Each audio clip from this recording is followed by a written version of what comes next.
देख सकते हैं जौनिया गांव बिहार के भोजपुर ज़िले का, जहां पे लगातार विगत कई दिनों से यहां पे जो घर है, जो मकान है, धीरे धीरे पानी के धार में समाहित हो रहा है। देख सकते हैं कैसे धीरे धीरे दीवार इस मकान को, जो नदी है वो अपने कब्जे में धीरे धीरे करके कैसे खींच रही है। और ऐसे कई सैकड़ों यहाँ पे अभी तक मकान इस पानी के तेज धार में अभी तक शिकार बन चुका है। लगातार कई दिनों से देख सकते हैं कैसे धीरे धीरे करके ये जो मकान है, ये पानी के तेज जो धार जो आ रही है, लड़ रही है, टकरा रही है, उसमें धीरे धीरे समाहित हो रहा है और गिर रहा है।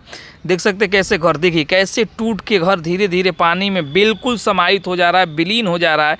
और यहाँ पे गाँव के गाँव लोग पूरे खाली कर दिए हैं मकान, बारी लाइन बे लाइन, बारी बारी एक एक मकान करके इस पानी में समाहित हो रहा है। देख सकते हैं कैसे मकान धीरे धीरे, कितना अच्छा मकान था और धीरे धीरे पानी में विलीन हो जा रहा है। और लगातार कई दिनों से रोज़ ऐसे कई मकान ऐसे पानी में लगातार विलीन हो रहे हैं और गिर रहे हैं, और आंखों के सामने हम देखकर कुछ नहीं कर पा रहे हैं। और ये जो नदी है, इस नदी का सिलसिला तेज धार लगातार इस मिट्टी से टकराव कर रही है, और बारी बारी करके कई सारे मकान अभी तक इसमें नदी में विलीन हो चुके हैं।